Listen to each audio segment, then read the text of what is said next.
27 mstari wa kwanza hadi kwa mstari wa 6. Tunasoma mu izina ry'Umwami Yesu Kristo. Amen.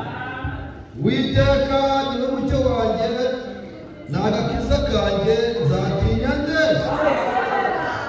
Witeka niwe gihome gikingira ubugingo bwanjye, mbese ninde uzampinda umushyitsi?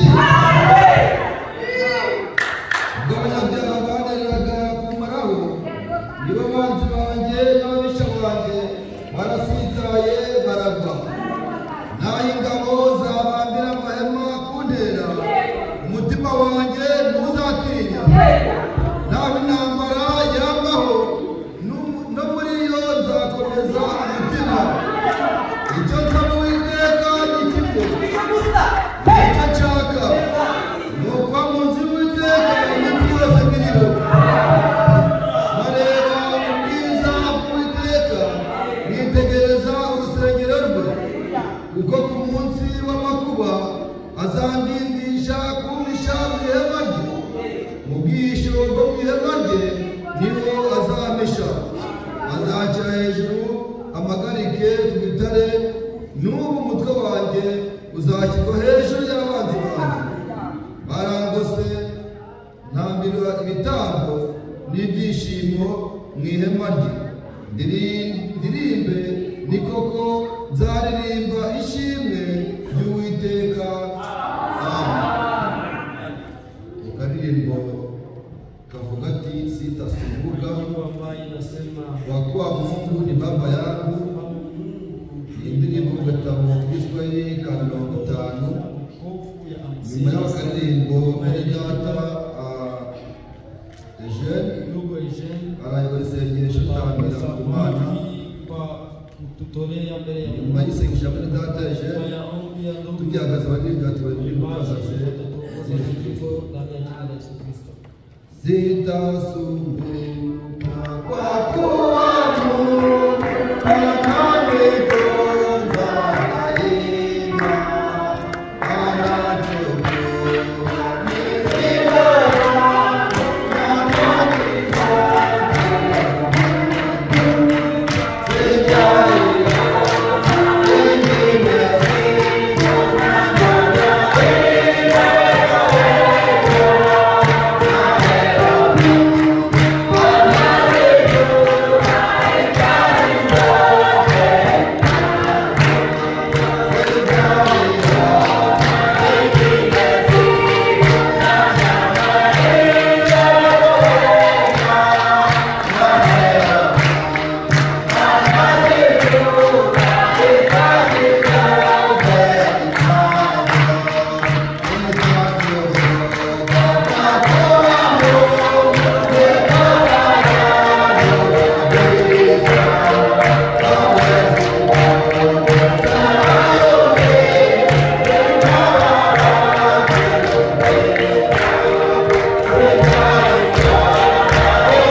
twemereye yuko inzugi z'urusengero zikingurwa, wemeye yuko nanjye ninjiye, wemeye ko ngeze imbere yawe, abo kugiriye umugisha, abakugiriyeho umugisha bose, ndetse ukaba wabarinze, twese turagushimiye.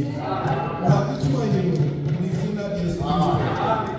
Tuje imbere yawe cyakora turi abanyantegenke, tuje imbere yawe twari mu rugamba, n'ubu turi mu rugamba turwana na wa mwanzi wa bene data n'umurezi wa bene data, n'ubu turwanya akadutera ibizinga, akadutera ibyondo, akatugumisha mu ntege, agahindukira akaturega imbere yawe, maze yahita n'ibirago imbere yawe, agasanga tugoswe n'amaraso yawe. Ayo maraso tugotesha, ayo maraso tutwikiriza, ayo maraso tugotesha, iyo tuje munsi yayo, turebera munsi y'ayo maraso, maze intege zacu zose n'amafuti yacu yose no gukiranirwa kwacu kose, amaraso yawe atweze, maze uduhumanure, wemereze utaranamwe natwe. Numara kutubabarira, numara kutweza, numara kutwemera, wemere uze utaranamwe natwe. Amateraniro tuyashyira mu biganza byawe kugira ngo yayoborwe n'umwuka wera. Imirimo iri gukorerwa yose ihagarikirwe n'umwuka wera. Mu masengesho tukubone, mu ndirimbo tukubone, mu ijambo ryawe tukubone, ibice byose tukugiriraho umugisha, bihagarikiwe nawe, biyobowe nawe, byose tugusabye mu izina rya Yesu Kristo.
Ukose ubona amafi amatani munsi.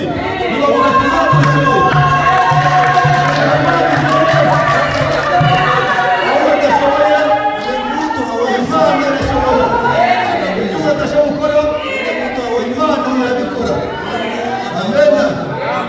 Imana umugisha mwinshi cyane abarinda Imana kandi Imana abishimwe n'icyubahiro bo tugarura abashyi wacu mahoro. Imana yabonye ko tubikeneye, Imana yabonye ko dufite akazi kenshi kuko Bibiliya iravuga ngo mujye mwishimira ku bana, ujye wishimira ku bana ngo mugenzi wawe kuko Bibiliya iravuga ati umuntu aberaho ukura undi mu makuba. None Imana yamize ko ejo bundi muyaza w'amakuba, ejo bundi mamanuza azabura mu byago aho bikomeye akantabara kugira ngo Imana yakorera akagenda ari bitobore. Hari impamvu tukiriho, hari impamvu tugihari. Imana irakurekura nuko amazi yayinjiriza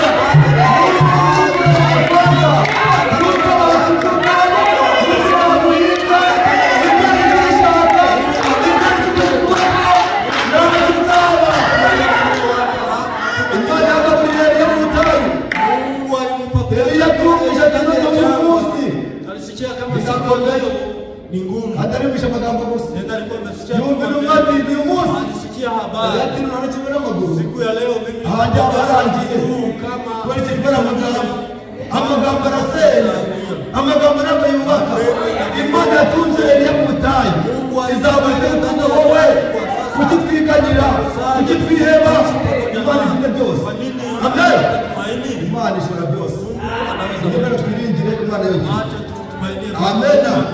Mubare babirenze ko umuntu abitekereza ariko kigomanya mu mashimwe hano dufite amashimwe menshi, hari amashimwe yanditse ndetse n'amashimwe ari ku mitima yacu. Hari benshi batashe kwandika ariko bafite amashimwe, hari n'abashoboye kubyandika. Ayo mashimwe yose agateresha Uwiteka. Ishimwe riburiye irindi. Shukrani la kwanza ishimwe ry'abacu wacu mahoro ni ya dada yetu mahoro. Asuhuje abera bose wateule wote ndani ya jina la Yesu Bwana wetu Yesu Kristo. Ati yashimye Imana Mungu twemereye kuboneka baada sote kuonekana ndani ya makusanyiko y'uyu munsi ya siku ya leo. Ashimiye kandi anashukuru tena Imana yamukijije Mungu aliyetuponya uburwayi magonjwa. Ati yabikoze aliyefanya ihabwe icyubahiro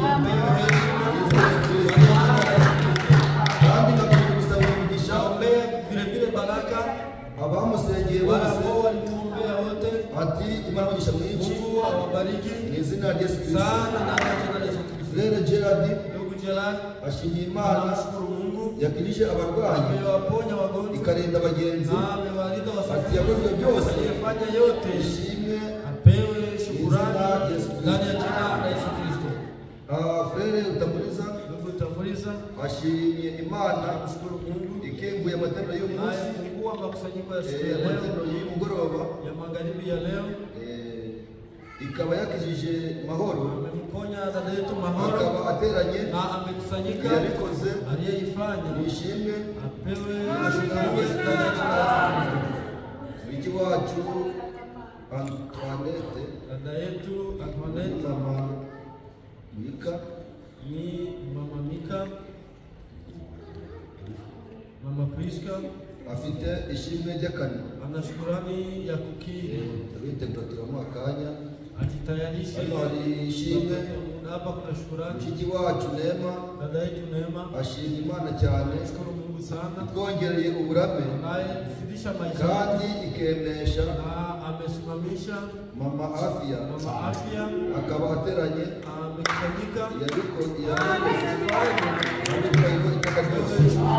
Amen. Wizeye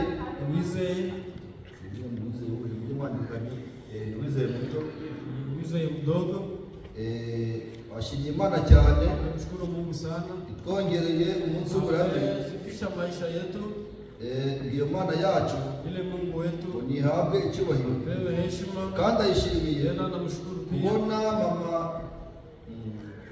kubona Imana yaragaruye ubuzima amerudisha nafsi ya mama Afia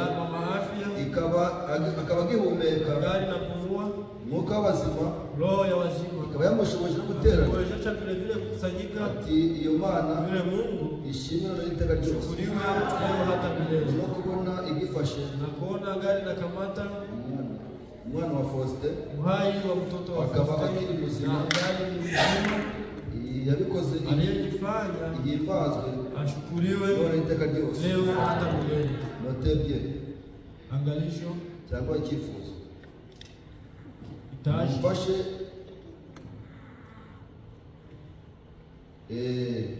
ikitonderwa cyangwa se icyo yifuzaga avuga ati taji yake mwamfasha munisaidie iyo Mana yacu tukayibera amashyi n'impundu.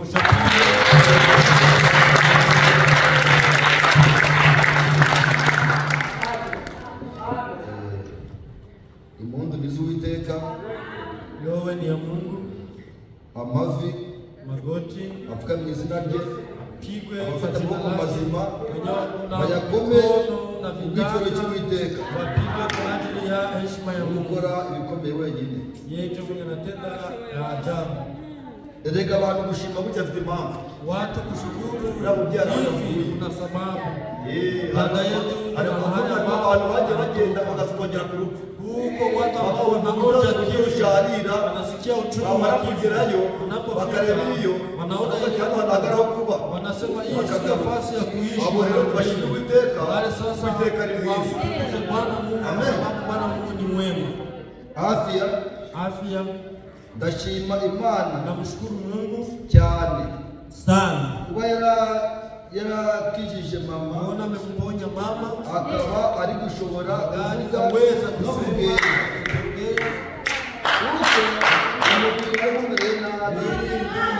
cyane sana. igihe arwara, Wakati aligonjwa njye nabonaga bikomeye nilikuwa naona ni vigumu cyane, sana, ariko lakini Imana ishobora ibidashoboka. Imana ni Imana iteka ryose.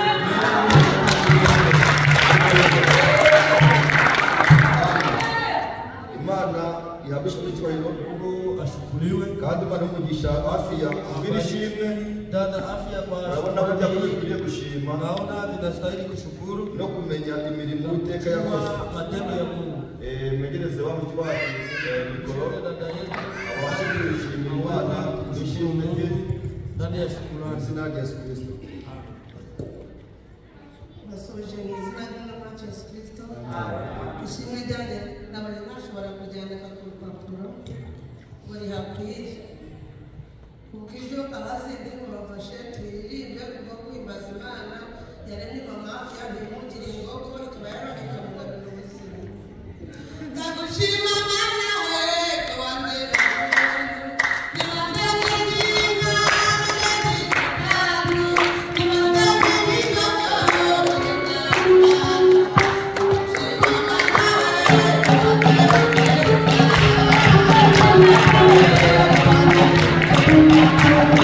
Thank you.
Zaburi ya 21.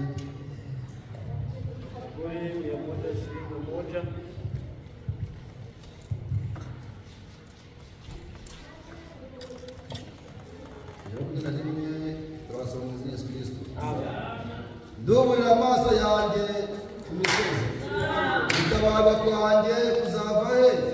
Gutabarwa kwanjye kuva ku Uwiteka, ntazakundira ibirenge byawe ko biteguza, ukurinda ntazahunikira, dore urinda Abisirayeli ntazahunikira kandi ntazasinzira. Uwiteka niwe murinzi wawe, Uwiteka ni igicucu cyawe iburyo bwawe, izuba ntirizakwica ku manywa cyangwa ukwezi nijoro. Uwiteka azakurinda ikibi cyose, niwe uzarinda ubugingo bwawe. Uwiteka azakurinda amajya n'amaza, uhereye none ukageza Uwiteka yakire aya mashimwe yose ndani ya jina la Yesu Kristo. Amashimwe ni menshi kandi gushima Imana ni byiza, kuko hari ibitangaza n'imirimo myiza na kazi nzuri Uwiteka agenda gukorera. Impamvu turirimba ati nitagushima Imana. Umvishe mu ndirimbo y'iwacu, umesikia ndani ya nyimbo ya iyo ya message batumirije ubushize ati iyo bakurema uri agahene kama twakarare, iyo bakurema bakurema ibirayi ejo iyo muvuye kubihaha ukazemo firiti na kupiga ndani filmu none abana tabizi nuko iyo shingiriywe ibirayi zo kujyamo firiti fanya kiasi kugira umuntu wo kuyihimbaza, ujye umenya imirimo y'Uwiteka, umenye kugaya, umenye gushima, dharau na ushukuru. Imana nziza. Iyo reka dushimire uwo mwami. Amen. Reka kandi kurinde amashyi.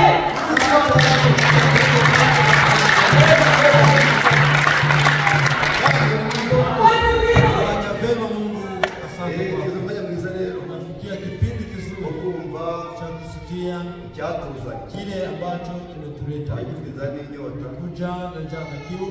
Nimba ufite inzara n'inyota nkanjye, Kama una njaa na kiu kama vile nizera mimi, ufite amatsiko menshi, naamini ya kwamba una shauku kandi nyingi. kuvuga ati nyamara kudukereza, Wewe unaanza kusema hari impamvu turi hano, kuna sababu hari impamvu turi hano. tuko hapa. Iyo mpamvu rero Ndio sababu sasa reka abayo twihutira acha bazira hano tuweze tuiharakishe karibu ili tuweze kupokea yule Bwana Mungu mu karirimbo gatuje ndani ya nyimbo tulivu.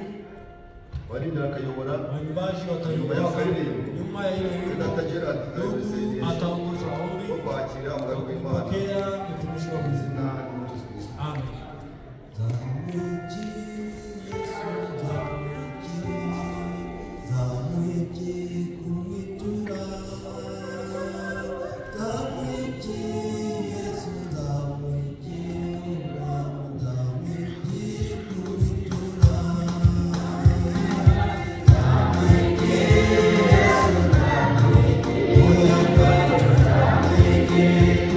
you.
damu ili sisi tuweze kusamehewa.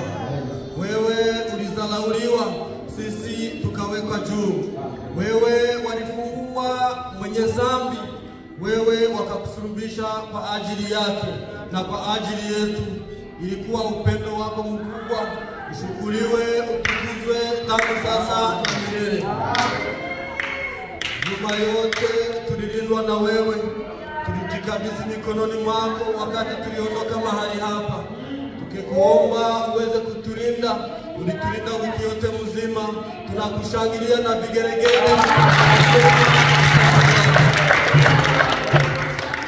Tunarudi mara tena tukisema asante, kwa sababu uliponya wagonjwa, ulitendea sisi sote makuu na maajabu. Kwa wakati huu umependezwa ili tukae chini ya dari ya nyumba hii tukisikia neno lako. Kabla hatujasikia neno lako, tunakuomba Baba, utusamehe makosa yetu yaliyotupata. Aliyepatwa na dhambi, aliyepatwa na makosa, chini ya damu uturehemu Baba. Chombo chako kinajiandaa kupanda kwenye madhabahu. Tunakuomba Mungu, mhudumu wa leo umpatie nguvu, mkarimani wa leo umpatie nguvu, na sisi wasikiaji tupate nguvu kutoka kwako. Unaposema na mtumishi wako, naye aseme na sisi, tuone Mungu ndani mwake, tusikie shindo zako kwa magharibi ya leo. Neno yako ikuwe neno la kutusaidia ili tuweze kupona kifo. Kuja Baba, ukae pamoja nasi kwa mwanzo na kwa mwisho. Tunakuomba utuzingire na utuzungurushe majeshi yako ya mbinguni ili tuweze kumega mkate wa magharibi ya leo. Tunajiweka sote mikononi mwako. Wadhaifu wapatie nguvu, wanyonye wapatie msimamo. Tunaomba katika jina la Yesu Kristo.